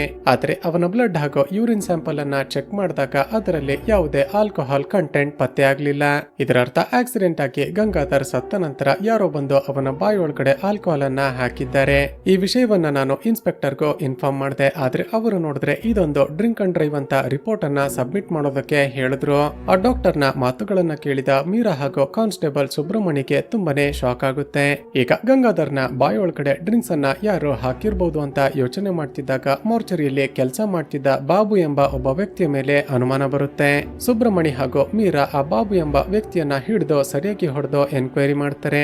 ಆತ ಹೇಳೋದೇನಂದ್ರೆ, ಮೇಡಮ್, ಯಾರೊಬ್ಬ ವ್ಯಕ್ತಿ ನನ್ನ ಅಕೌಂಟ್ಗೆ 1 ಲಕ್ಷ ರೂಪಾಯಿ ದುಡ್ಡನ್ನ ಹಾಕಿ ನಾನು ಹೇಳುವ ಕೆಲಸವನ್ನ ಮಾಡಿದ್ರೆ ಪ್ರತಿ ತಿಂಗಳು ನಿನಗೆ ದುಡ್ಡನ್ನ ಕೊಡ್ತೀನಿ ಅಂತ ಹೇಳ್ದ. ನಾನು ಕೂಡ ತುಂಬಾನೇ ಕಷ್ಟದಲ್ಲಿರುವ ಕಾರಣ ಆ ವ್ಯಕ್ತಿ ಹೇಳಿದ ಹಾಗೆ ಕೇಳ್ದೆ. ನನ್ನ ಅಕೌಂಟ್ಗೆ ದುಡ್ಡನ್ನ ಹಾಕ್ತಿರುವ ಆ ವ್ಯಕ್ತಿ ಯಾರು, ಎಲ್ಲಿದ್ದಾನೆ ಅಂತ ನನಗೆ ಇದುವರೆಗೂ ಗೊತ್ತಾಗಿಲ್ಲ. ಈಗ ಉಮಾ ಒಬ್ಬಳು ಬ್ಯಾಂಕ್ ಮ್ಯಾನೇಜರ್ ಆಗಿರೋ ಕಾರಣ ಆ ವ್ಯಕ್ತಿ ಯಾವ ಅಕೌಂಟ್ ನಿಂದ ಟ್ರಾನ್ಸ್ಫರ್ ಮಾಡ್ತಿದ್ದಾನೆ ಅಂತ ಡೀಟೇಲ್ಸ್ ಗಳನ್ನ ಚೆಕ್ ಮಾಡ್ತಾಳೆ. ಅಕೌಂಟ್ ಹೋಲ್ಡರ್ ನ ಡೀಟೇಲ್ಸ್ ಗಳನ್ನ ಪತ್ತೆ ಮಾಡಿ ಅವನ ಅಡ್ರೆಸ್ ಗೆ ಹೋಗಿ ನೋಡಿದ್ರೆ ಆತ ಒಬ್ಬ ವಯಸ್ಸಾಗಿರುವ ರೈತ. ಬ್ಯಾಂಕ್ ಅಕೌಂಟ್ ಬಗ್ಗೆ ವಿಚಾರಿಸಿದಾಗ ಆ ವ್ಯಕ್ತಿ ಹೇಳೋದೇನಂದ್ರೆ, ಮೇಡಮ್, ಕೆಲವು ತಿಂಗಳ ಹಿಂದೆ ನಮ್ಮ ಊರಿಗೆ ಒಬ್ಬ ವ್ಯಕ್ತಿ ಬಂದಿದ್ದ. ಸೆಂಟ್ರಲ್ ಗವರ್ಮೆಂಟ್ ನವರು ರೈತರಿಗೆ ಸಹಾಯ ಮಾಡ್ತಿದ್ದಾರೆ ಅಂತ ಊರಲ್ಲಿರುವ ಎಲ್ಲ ರೈತರಿಗೂ ಬ್ಯಾಂಕ್ ಅಕೌಂಟ್ ಗಳನ್ನ ಓಪನ್ ಮಾಡ್ದ. ಅದೇ ಕಾರಣಕ್ಕೆ ನಾನು ಕೂಡ ನನ್ನ ಆಧಾರ್ ಕಾರ್ಡ್ ಹಾಗೂ ಪ್ಯಾನ್ ಕಾರ್ಡ್ ಅನ್ನ ಕೊಟ್ಟು ಅಕೌಂಟ್ ಅನ್ನ ಓಪನ್ ಮಾಡಿಸ್ತೆ ಅಂತ ಹೇಳ್ತಾನೆ. ಸ್ನೇಹಿತರೆ, ಇದರರ್ಥ ಈ ರೈತನಿಗೆ ತನ್ನ ಅಕೌಂಟ್ ಅನ್ನ ಯಾರೋ ಇಲ್ಲಿಗಲ್ ಆಕ್ಟಿವಿಟೀಸ್ ಗಳಿಗೆ ಯೂಸ್ ಮಾಡ್ತಿದ್ದಾರೆ ಅಂತಾನೆ ಗೊತ್ತಿರೋದಿಲ್ಲ. ತಕ್ಷಣ ಈ ರೈತನ ಹೆಸರಿನಲ್ಲಿ ಬ್ಯಾಂಕ್ ಅಕೌಂಟ್ ಓಪನ್ ಮಾಡಿದ್ದ ಭಾಸ್ಕರ್ ಎಂಬ ವ್ಯಕ್ತಿಯನ್ನ ಪತ್ತೆ ಮಾಡ್ತಾರೆ. ಈಗ ಸುಬ್ರಹ್ಮಣಿ ಹಾಗೂ ಮೀರಾ ಇಬ್ಬರು ಸೇರಿ ಅವನಿಗೆ ಸರಿಯಾಗಿ ಹೊಡೆದು ಎನ್ಕ್ವೈರಿ ಮಾಡಿದಾಗ ಆತ ಹೇಳೋದೇನಂದ್ರೆ, ಮೇಡಮ್, ನನಗೆ ಒಬ್ಬ ವ್ಯಕ್ತಿ ಮೆಸೇಜ್ ಮಾಡಿ ಯಾರ ಅಕೌಂಟ್ಗೆ ಎಷ್ಟು ದುಡ್ಡನ್ನ ಹಾಕ್ಬೇಕು ಅಂತ ಇನ್ಫಾರ್ಮ್ ಮಾಡ್ತಾನೆ. ಸೊ ನಾನು ಆತ ಹೇಳಿದ ಹಾಗೆ ರೈತರ ಫೇಕ್ ಅಕೌಂಟ್ ನಿಂದ ಆತ ಹೇಳುವ ಅಕೌಂಟ್ಗೆ ದುಡ್ಡನ್ನ ಟ್ರಾನ್ಸ್ಫರ್ ಮಾಡ್ತೀನಿ. ಅದಕ್ಕೆ ಬದಲಾಗಿ ಆ ವ್ಯಕ್ತಿ ಯಾವಾಗ್ಲೂ ನನಗೆ ಒಂದು ಲೊಕೇಶನ್ ಅನ್ನ ಸೆಂಡ್ ಮಾಡ್ತಿದ್ದ. ತಕ್ಷಣ ಅಲ್ಲಿಗೆ ಹೋಗಿ ಚೆಕ್ ಮಾಡಿದಾಗ ನಾನು ಅಕೌಂಟ್ಗೆ ಹಾಕಿದ ದುಡ್ಡಿಗಿಂತ 2 ಪಟ್ಟು ದುಡ್ಡನ್ನ ಕ್ಯಾಶ್ ನಲ್ಲಿ ಇಟ್ಟಿರ್ತಿದ್ದ. ಆದ್ರೆ ಆ ವ್ಯಕ್ತಿ ಯಾರು, ಆತ ಎಲ್ಲಿಂದ ಆಪರೇಟ್ ಮಾಡ್ತಿದ್ದಾನೆ ಅಂತ ನನ್ಗೂ ಕೂಡ ಗೊತ್ತಿಲ್ಲ ಮೇಡಮ್ ಅಂತ ಹೇಳ್ತಾನೆ. ಈಗ ಭಾಸ್ಕರ್ನ ರೂಮ್ ಅನ್ನ ಚೆಕ್ ಮಾಡಿದಾಗ ಈತ ಇದುವರೆಗೂ ಸುಮಾರು 200 ಜನ ಅನ್ಎಜುಕೇಟೆಡ್ ರೈತರ ಹೆಸರಿನಲ್ಲಿ ಫೇಕ್ ಅಕೌಂಟ್ ಗಳನ್ನ ಓಪನ್ ಮಾಡಿಸಿರ್ತಾನೆ. ಈಗ ಇದನ್ನೆಲ್ಲ ನೋಡಿದ ಮೀರಾ, ಉಮಾ ಹಾಗೂ ಕಾನ್ಸ್ಟೇಬಲ್ ಸುಬ್ರಹ್ಮಣಿಗೆ ಒಂದು ವಿಷಯ ಕ್ಲಿಯರ್ ಆಗುತ್ತೆ. ಯಾರೋ ಒಬ್ಬ ವ್ಯಕ್ತಿ ಗ್ರೂಪ್ ಅನ್ನ ಫಾರ್ಮ್ ಮಾಡಿ ಪಕ್ಕಾ ಪ್ಲಾನ್ ಮಾಡಿ ಹೈವೇಲಿ ರಾಬರಿ ಮಾಡ್ತಿದ್ದಾರೆ. ನಂತರ ಕಾರ್ ನಲ್ಲಿರುವ ವ್ಯಕ್ತಿಗಳ ಬಳಿ ಹಣ ಹಾಗೂ ಒಡವೆಗಳನ್ನ ದರೋಡೆ ಮಾಡಿ ಅದೊಂದು ಆಕ್ಸಿಡೆಂಟ್ ಅನ್ನು ಹಾಗೆ ಸ್ಟೇಜ್ ಮಾಡ್ತಿದ್ದಾರೆ. ಆದ್ರೆ ಆ ದಿನ ಗಂಗಾಧರ್ನ ಕೊಲೆಯಾದಾಗ ಅವನ ಕಾರ್ ನಲ್ಲಿ ಪೊಲೀಸರಿಗೆ 10 ಲಕ್ಷ ರೂಪಾಯಿ ಸಿಕ್ಕಿತ್ತು ಅಂತ ಹೇಳಿದ್ರು. ಹಾಗಾದ್ರೆ ಗಂಗಾಧರ್ನ ಕಾರಿನಲ್ಲಿ ದುಡ್ಡಿಗಿಂತ ಬೆಲೆ ಬಾಳುವ ಬೇರೆ ಏನೋ ವಸ್ತು ಇತ್ತು ಅಂತ ಅನ್ನಿಸ್ತಿದೆ. ಅದನ್ನ ಕಳ್ಳತನ ಮಾಡೋದಕ್ಕೆ ಮಾಡೋದಕ್ಕೆ ಅಂತ ಹೋಗಿ ಆಕ್ಸಿಡೆಂಟ್ ನಲ್ಲಿ ನನ್ನ ಗಂಡ ಹಾಗೂ ಮಗನನ್ನ ಕೂಡ ಸಾಯಿಸಿ ಬಿಟ್ರು ಅಂತ ಅಳ್ತಾಳೆ. ಈಗ ಮೀರಾಗೆ ಮತ್ತೆ ಏನೋ ಫ್ಲಾಶ್ ಆಗಿ ತಕ್ಷಣ ಆ ದಿನ ಮೊದಲ ಬಾರಿಗೆ ಆಕ್ಸಿಡೆಂಟ್ ಆದಾಗ ಒಬ್ಬಳು ಮಹಿಳೆ ನೋಡಿದ್ಲಲ್ವಾ, ಆಕೆ ಬಳಿ ಹೋಗಿ ಮೊದಲಿನಿಂದ ಎನ್ಕ್ವೈರಿ ಮಾಡಿದಾಗ ಆಕೆ ಒಂದು ಶಾಕಿಂಗ್ ಟ್ವಿಸ್ಟ್ ಅನ್ನ ರಿವೀಲ್ ಮಾಡ್ತಾಳೆ. ಆದ್ರೆ ಆಕೆ ಹೇಳಿದ್ದೇನು ಅಂತ ಸ್ವಲ್ಪ ಹೊತ್ತಲ್ಲೇ ಗೊತ್ತಾಗುತ್ತೆ. ಈಗ ಭಾಸ್ಕರ್ನ ಮೊಬೈಲ್ಗೆ ಮತ್ತೊಂದು ಲೊಕೇಶನ್ ಬಂದಿದೆ ಅಂತ ಕಾನ್ಸ್ಟೇಬಲ್ ಸುಬ್ರಹ್ಮಣಿಗೆ ಗೊತ್ತಾಗುತ್ತೆ. ಸೊ ಇದನ್ನೆಲ್ಲ ಆಪರೇಟ್ ಮಾಡ್ತಿರುವ ಆ ವ್ಯಕ್ತಿ ಯಾರು ಅಂತ ಪತ್ತೆ ಮಾಡೋದಕ್ಕೆ ತಕ್ಷಣವೇ ಸುಬ್ರಹ್ಮಣಿ ಮೀರಾಳನ್ನ ಕರೆದುಕೊಂಡು ಆ ಜಾಗಕ್ಕೆ ಹೋಗ್ತಾನೆ. ಆ ಜಾಗಕ್ಕೆ ಹೋಗ್ತಿದ್ದ ಹಾಗೆ ಒಂದಷ್ಟು ಜನ ಇವರ ಮೇಲೆ ಅಟ್ಯಾಕ್ ಮಾಡಿ ಪ್ರಜ್ಞೆ ತಪ್ಪಿಸ್ತಾರೆ. ವಾಪಸ್ ಪ್ರಜ್ಞೆ ಬಂದಾಗ ನೋಡಿದ್ರೆ ಶಾಕಿಂಗ್ಲಿ ಆ ಕಳ್ಳರ ಗ್ಯಾಂಗ್ ನ ಜೊತೆ ಉಮಾಳ ಗಂಡ ಪ್ರಸಾದ್ ಕೂಡ ನಿಂತಿರ್ತಾನೆ. ಆತ ನಗುತ್ತಾ, ಮೀರಾ ನೀನು ಇಷ್ಟು ದೂರ ನನ್ನನ್ನ ಹುಡುಕಿಕೊಂಡು ಬರ್ತೀಯ ಅಂತ ನಾನು ಗೆಸ್ ಮಾಡಿರ್ಲಿಲ್ಲ. ಆ ದಿನ ನಾವು ಗಂಗಾಧರ್ನನ್ನ ಕೊಲೆ ಮಾಡ್ಬೇಕು ಅಂತ ಸ್ಕೆಚ್ ಹಾಕಿದ್ವಿ, ಆದ್ರೆ ಆಕ್ಸಿಡೆಂಟ್ ಆಗಿ ನಿನ್ನ ಗಂಡ ಹಾಗೂ ಮಗ ಸತ್ತು ಹೋದ್ರು. ಹೀಗೆ ಪ್ರಸಾದ್ ಮಾತನಾಡ್ತಿರುವಾಗ್ಲೇ 10 ವರ್ಷಗಳ ಹಿಂದೆ ಮಾಯ ಜೊತೆ ಇದ್ದ ಅವನ ಫ್ರೆಂಡ್ ಸೆಲ್ವಾ ಕೂಡ ಅಲ್ಲಿಗೆ ಬರ್ತಾನೆ. ಸೆಲ್ವಾ ಇನ್ನೇನು ಸುಬ್ರಹ್ಮಣಿ ಹಾಗೂ ಮೀರಾಳನ್ನ ಸಾಯಿಸಿ ಬಿಡ್ತಾನೆ ಅನ್ನೋಷ್ಟರಲ್ಲೇ ಪ್ರಸಾದ್ನ ಹೆಂಡತಿ ಉಮಾ ಅಲ್ಲಿಗೆ ಬರ್ತಾಳೆ. ಉಮಾ ತನ್ನ ಬಳಿ ಇದ್ದ ಗನ್ ನಿಂದ ಎಲ್ಲರ ಮೇಲೆ ಫೈರ್ ಮಾಡೋದಕ್ಕೆ ಶುರು ಮಾಡ್ತಾಳೆ. ಸ್ನೇಹಿತರೆ, ಈಗ ಗೊತ್ತಾಗೋದೇನಂದ್ರೆ ಆ ಮಹಿಳೆ ಆಕ್ಸಿಡೆಂಟ್ ಆದಾಗ ಮೊದಲ ಬಾರಿಗೆ ನೋಡಿದ್ಲಲ್ವಾ, ಆಗ ಪ್ರಸಾದ್ ಸೆಲ್ವಾ ಹಾಗೂ ಈ ಕಳ್ಳರ ಗ್ಯಾಂಗ್ ಆ ಕಾರ್ನ ಬಳಿ ಹೋಗಿ ಏನೋ ಮಾಡ್ತಿರೋದನ್ನ ಆ ಮಹಿಳೆ ನೋಡಿರ್ತಾಳೆ. ಆದ್ರೆ ಆ ದಿನ ಹಾಸ್ಪಿಟಲ್ಗೆ ಬಂದಾಗ ಉಮಾಳ ಜೊತೆ ಆ ಪ್ರಸಾದ್ ಕೂಡ ಇರೋದನ್ನ ನೋಡಿ ಶಾಕ್ ಆಗಿರ್ತಾಳೆ. ಹೆದರಿಕೊಂಡು ಆ ವಿಷಯವನ್ನ ಮೀರಾಗೆ ಹೇಳದೆ ಸುಮ್ಮನಾಗಿರ್ತಾಳೆ. ಹೀಗೆ ಮೀರಾಳಿಂದ ತನ್ನ ಗಂಡ ಕೂಡ ಕಲ್ಪ್ರಿಟ್ ಅಂತ ಉಮಾಗೆ ಗೊತ್ತಾಗ್ತಿದ್ದ ಹಾಗೆ ಆಕೆಯನ್ನ ಫಾಲೋ ಮಾಡ್ತಾ ಈ ಜಾಗಕ್ಕೆ ಬಂದಿರ್ತಾಳೆ. ಈಗ ಉಮಾ ಎಲ್ಲರ ಮೇಲೆ ಫೈರ್ ಮಾಡ್ತಾಳೆ. ಆದ್ರೆ ಆ ಕಳ್ಳರು ಪ್ರಸಾದ್ ಹಾಗೂ ಸೆಲ್ವಾ ಎಲ್ಲರೂ ತಪ್ಪಿಸಿಕೊಂಡು ಅಲ್ಲಿಂದ ಎಸ್ಕೇಪ್ ಆಗ್ತಾರೆ. ಇಲ್ಲಿಗೆ ಸೀನ್ ಕಟ್ಟಾಗಿ ಚಿತ್ರದಲ್ಲಿ ಈಗ ಮತ್ತೆ 10 ವರ್ಷಗಳ ಹಿಂದೆ ಮಾಯಾ ಹಾಗೂ ಸೆಲ್ವಾ ಏನ್ ಮಾಡಿದ್ರು ಅಂತ ತೋರಿಸಲಾಗುತ್ತೆ. ಸ್ನೇಹಿತರೆ, ಆ ದಿನ ಮಾಯಾ ಆತ್ಮಹತ್ಯೆ ಮಾಡಿಕೊಳ್ಬೇಕು ಅಂತ ರೋಡಿಗೆ ಬಂದು ಒಂದು ಲಾರಿಗೆ ಅಡ್ಡ ನಿಂತಿದ್ದ ಅಲ್ವಾ. ಆ ಲಾರಿ ಡ್ರೈವರ್ ಇವನಿಗೆ ಗುದ್ದೋದನ್ನ ತಪ್ಪಿಸೋದಕ್ಕೆ ಅಂತ ಹೋಗಿ ಎದುರುಗಡೆ ಬರ್ತಿದ್ದ ಮತ್ತೊಂದು ಕಾರ್ಗೆ ಗುದ್ದಿರ್ತಾನೆ. ಆಕ್ಸಿಡೆಂಟ್ ಆಗ್ತಿದ್ದ ಹಾಗೆ ಆ ಲಾರಿ ಡ್ರೈವರ್ ಲಾರಿಯನ್ನ ಅಲ್ಲೇ ಬಿಟ್ಟು ಓಡಿ ಹೋಗ್ತಾನೆ. ಮಾಯಾ ಗಾಬರಿಯಾಗಿ ತಕ್ಷಣ ಕಾರ್ ಬಳಿ ಹೋಗಿ ನೋಡಿದ್ರೆ ಅದರ ಒಳಗಡೆ ಒಂದು ಫ್ಯಾಮಿಲಿ ರಕ್ತಸಿಕ್ತವಾಗಿ ಬಿದ್ದಿರುತ್ತೆ. ಹಿಂದಿನ ಸೀಟ್ ನಲ್ಲಿ ಕೂತಿದ್ದ ಮಹಿಳೆಯ ಕೈಯಲ್ಲಿದ್ದ ಬ್ಯಾಗ್ ನಲ್ಲಿ ಸಾಕಷ್ಟು ಹಣ ಇರುತ್ತೆ. ಜೊತೆಗೆ ಆ ಮಹಿಳೆ ಬೆಲೆ ಬಾಳುವ ಒಡವೆಗಳನ್ನ ಕೂಡ ಹಾಕಿಕೊಂಡಿರ್ತಾಳೆ. ಮೊದಲೇ ಕಷ್ಟದಲ್ಲಿ ಒದ್ದಾಡ್ತಿದ್ದ ಮಾಯಾಗೆ ಆ ದುಡ್ಡು ಹಾಗೂ ಒಡವೆಗಳನ್ನ ನೋಡ್ತಿದ್ದ ಹಾಗೆ ದುರಾಸೆ ಶುರುವಾಗುತ್ತೆ. ಅವರನ್ನ ಕಾಪಾಡೋದ್ರ ಬದಲಿಗೆ ಅವರ ಬಳಿ ಇದ್ದ ದುಡ್ಡು ಹಾಗೂ ಒಡವೆಗಳನ್ನ ಕಿತ್ಕೊಂಡು ತನ್ನ ಫ್ರೆಂಡ್ ಸೆಲ್ವನ ಬಳಿಗೆ ಬರ್ತಾನೆ. ಈತ ತೆಗೆದುಕೊಂಡು ಹೋಗಿದ್ದ ದುಡ್ಡು ಹಾಗೂ ಒಡವೆಗಳನ್ನ ನೋಡಿ ಸೆಲ್ವಾಗೂ ಆಶ್ಚರ್ಯ ಆಗುತ್ತೆ. ಈ ವಿಷಯವನ್ನ ಯಾರಿಗೋ ಇನ್ಫಾರ್ಮ್ ಮಾಡದೆ ಮರುದಿನ ಇಬ್ಬರು ಊರಿಗೆ ಹೋಗ್ತಾರೆ. ಮಾಯಾ ತನ್ನ ತಂದೆಗೆ ಸಾಲ ಕೊಟ್ಟು ಅವಮಾನ ಮಾಡಿದ್ದ ಎಲ್ಲರನ್ನ ಒಂದು ಕಡೆ ಸೇರಿಸ್ತಾನೆ. ನನ್ನ ತಂದೆಗೆ ಸಾಲ ಕೊಟ್ಟು ಯಾರ್ಯಾರು ಅವಮಾನ ಮಾಡಿದ್ರು ಅವರು ಬಂದು ನನ್ನ ಕಾಲಿಗೆ ಬೀಳ್ಬೇಕು. ಆ ರೀತಿ ಮಾಡೋರಿಗೆ ನೀವು ಕೊಟ್ಟಿರುವ ದುಡ್ಡಿಗಿಂತ 2 ಪಟ್ಟು ದುಡ್ಡನ್ನ ವಾಪಸ್ ಕೊಡ್ತೀನಿ ಅಂತ ಅನೌನ್ಸ್ ಮಾಡ್ತಾನೆ.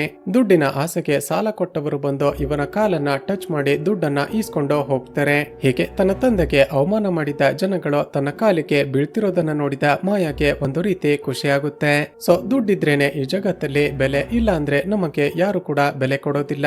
ಹೇಗಾದ್ರೂ ಆಗ್ಲಿ ಒಟ್ನಲ್ಲಿ ದುಡ್ಡನ್ನ ಸಂಪಾದನೆ ಮಾಡ್ಬೇಕು ಅಂತ ಮೇನ್ ರೋಡ್ ಬಳಿ ಹೋಗಿ ಯಾವ್ದಾದ್ರು ಗಾಡಿಗೆ ಆಕ್ಸಿಡೆಂಟ್ ಆಗುತ್ತಾ ಅಂತ ಕಾಯುತ್ತಾ ನಿಲ್ಲೋದಕ್ಕೆ ಶುರು ಮಾಡ್ತಾರೆ. ಹೀಗೆ ಇವರ ಕಣ್ಣೆದುರಿಗೆ ಮತ್ತೊಂದು ಕಾರ್ಗೆ ಆಕ್ಸಿಡೆಂಟ್ ಆಗುತ್ತೆ.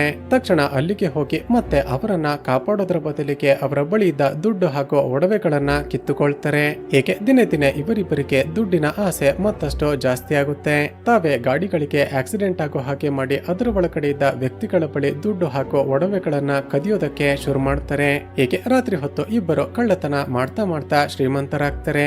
ಈಗ ಮಾಯಾ ಹಾಗೂ ಸೆಲ್ವಾ ಇದೇ ರೀತಿ ಕಳ್ಳತನಗಳನ್ನ ಬೇರೆ ಊರಿನ ಹೈವೇಗಳಲ್ಲೂ ಕೂಡ ಮಾಡ್ಬೇಕು ಅಂತ ಪ್ಲಾನ್ ಮಾಡ್ತಾರೆ. ಸೊ ಅದನ್ನ ಎಕ್ಸಿಕ್ಯೂಟ್ ಮಾಡೋದಕ್ಕೆ ಅಂತಾನೆ ತನಗೆ ಫ್ರೆಂಡ್ ಆಗಿದ್ದ ಪ್ರಸಾದ್ ನನ್ನ ಕಾಂಟ್ಯಾಕ್ಟ್ ಮಾಡ್ತಾನೆ. ಹೀಗೆ ಎಲ್ಲ ಸೇರಿ ಸಣ್ಣ ಪುಟ್ಟ ಕಳ್ಳತನಗಳನ್ನ ಮಾಡ್ತಿದ್ದ ವ್ಯಕ್ತಿಗಳನ್ನ ತಮ್ಮ ಗ್ರೂಪ್ಗೆ ಸೇರಿಸಿಕೊಳ್ತಾರೆ. ಈಗ ಪ್ರೆಸೆಂಟ್ ನಲ್ಲಿ ಉಮಾ ತನ್ನ ಗಂಡ ಪ್ರಸಾದ್ ನ ಲ್ಯಾಪ್ಟಾಪ್ ಅನ್ನ ಕದ್ದಿರ್ತಾಳೆ. ಅದರ ಒಳಗಡೆ ಇದ್ದ ಡೇಟಾವನ್ನ ಚೆಕ್ ಮಾಡಿದಾಗ ಇವರಿಗೆ ಮತ್ತೊಂದು ಶಾಕಿಂಗ್ ವಿಷಯ ಗೊತ್ತಾಗುತ್ತೆ. ಅದೇನಂದ್ರೆ ಆ ದಿನ ರಾತ್ರಿ ಇವರು ಕೊಲೆ ಮಾಡಿದ ಆ ಗಂಗಾಧರ್ ಒಬ್ಬ ಮಾಮೂಲಿ ಬಿಸ್ನೆಸ್ ಮ್ಯಾನ್ ಅಲ್ಲ. ಆತ ಕೋಟ್ಯಾಂತರ ರೂಪಾಯಿ ಗೋಲ್ಡ್ ಅನ್ನ ಸ್ಮಗಲ್ ಮಾಡುವ ಒಬ್ಬ ಕ್ರಿಮಿನಲ್. ಆ ದಿನ ಇವರೆಲ್ಲ ಸೇರಿ ಅವನ ಕಾರ್ ನಲ್ಲಿದ್ದ ಬಂಗಾರವನ್ನ ಕಳ್ಳತನ ಮಾಡ್ಬೇಕು ಅಂತಾನೆ ಆಕ್ಸಿಡೆಂಟ್ ಆಗುವ ಹಾಗೆ ಮಾಡಿರ್ತಾರೆ. ಆದ್ರೆ ಯಾವುದೋ ರೀಸನ್ಗೆ ಆ ದಿನ ಗಂಗಾಧರ್ ತನ್ನ ಕಾರಿನಲ್ಲಿ ಗೋಲ್ಡ್ ಅನ್ನ ತೆಗೆದುಕೊಂಡು ಬಂದಿರೋದಿಲ್ಲ. ಈಗ ಪ್ರೆಸೆಂಟ್ ನಲ್ಲಿ ತಪ್ಪಿಸಿಕೊಂಡಿರುವ ಉಮಾಳ ಗಂಡ ಪ್ರಸಾದ್ ಹಾಗೂ ಅಸೆಲ್ವಾ ಕಾರ್ ನಲ್ಲಿ ಹೋಗ್ತಿರ್ತಾರೆ. ಆಗ ಆ ಸ್ಮಗ್ಲರ್ ಗಂಗಾಧರ್ನ ಮಗ ಅವರ ಕಾರಿಗೆ ಬಾಂಬ್ ಅನ್ನ ಫಿಕ್ಸ್ ಮಾಡಿಸಿ ಅವರನ್ನ ಸಾಯಿಸಿ ಬಿಡ್ತಾನೆ. ಈಗ ಗಂಗಾಧರ್ ಜೊತೆ ಸ್ಮಗಲ್ ಬಿಸ್ನೆಸ್ ಮಾಡ್ತಿದ್ದ ಚಂದ್ರನ್ ಎಂಬ ಮತ್ತೊಬ್ಬ ವ್ಯಕ್ತಿಯನ್ನ ನೋಡ್ತೀವಿ. ಈಗ ಚಂದ್ರನ ಹೆಂಡತಿ ಪದ್ಮ ತನ್ನ ಕಾರ್ನಲ್ಲಿ ಗೋಲ್ಡ್ ಅನ್ನ ಸ್ಮಗಲ್ ಮಾಡ್ತಿರ್ತಾಳೆ. ವಿಷಯ ಗೊತ್ತಾಗ್ತಿದ್ದ ಹಾಗೆ ತಕ್ಷಣವೇ ಮೀರಾ ಆಕೆಯನ್ನ ಹಿಡಿತಾಳೆ. ಈಗ ಮೀರಾ ಮಾಯನನ್ನ ಹಿಡಿಯೋದಕ್ಕೆ ಒಂದು ಪ್ಲಾನ್ ಮಾಡ್ತಾಳೆ. ನೀನು ಹುಡುಕ್ತಿರುವ 500 ಕೆಜಿ ಬಂಗಾರ ಬೇಕು ಅಂದ್ರೆ ಪದ್ಮಾಳನ್ನ ಹಿಡಿದಿರುವ ಜಾಗಕ್ಕೆ ಬಾ ಅಂತ ಅಡ್ರೆಸ್ ಕೊಡ್ತಾಳೆ. ಮೀರಾ ಹೇಳಿದ ಹಳೆಯ ಬಂಗಲೆಗೆ ಬರ್ತಿದ್ದ ಹಾಗೆ ಮಾಯಾ ಅವಳ ಮೇಲೆ ಫೈರ್ ಮಾಡೋದಕ್ಕೆ ಶುರು ಮಾಡ್ತಾನೆ. ಕೊನೆಗೆ ಮೀರಾಳನ್ನ ಹಿಡಿದು ಆಕೆಗೆ ಸರಿಯಾಗಿ ಹೊಡಿತಾನೆ. ಇನ್ನೇನೋ ಸಾಯಿಸಿ ಬಿಡ್ತಾನೆ ಅನ್ನೋಷ್ಟ್ರಲ್ಲೇ ಅಲ್ಲೇ ಇದ್ದ 500 ಕೆಜಿ ಬಂಗಾರವನ್ನ ನೋಡ್ತಾನೆ.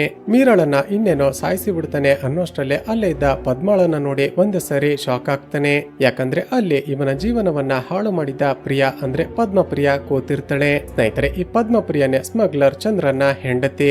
ಆ ಪ್ರಿಯಾಳನ್ನ ನೋಡ್ತಿದ್ದ ಹಾಗೆ ಮಾಯಾಗೆ ಒಂದು ರೀತಿ ಪ್ಯಾನಿಕ್ ಅಟ್ಯಾಕ್ ಆಗಿ ಕೆಳಗಡೆ ಬಿದ್ದು ಬಿಡ್ತಾನೆ. ಮತ್ತೊಂದು ಕಡೆ ಅಷ್ಟರಲ್ಲೇ ಸುಧಾರಿಸಿಕೊಂಡಿದ್ದ ಮೀರಾ ಅಲ್ಲೇ ಇದ್ದ ಗೋಲ್ಡ್ ಬಿಸ್ಕೆಟ್ ನಿಂದ ಅವನ ತಲೆಗೆ ಪದೇ ಪದೇ ಹೊಡೆದು ಸಾಯಿಸಿ ಬಿಡ್ತಾಳೆ. ಹಾಗೂ ಇಲ್ಲಿಗೆ ಈ ಚಿತ್ರ ಮುಕ್ತಾಯವಾಗುತ್ತೆ. ಸ್ನೇಹಿತರೆ, ಈ ಚಿತ್ರದ ಕಥೆಯಲ್ಲಿ ಎಲ್ಲ ಕೂಡ ಓಕೆ, ಆದ್ರೆ ಸುಳ್ಳು ಆರೋಪಗಳನ್ನ ಮಾಡಿ ಮಾಯನ ಲೈಫ್ ಅನ್ನ ಹಾಳು ಮಾಡಿದ್ದ ಪ್ರಿಯಾಗೆ ಯಾವುದೇ ಶಿಕ್ಷೆ ಆಗೋದಿಲ್ಲ.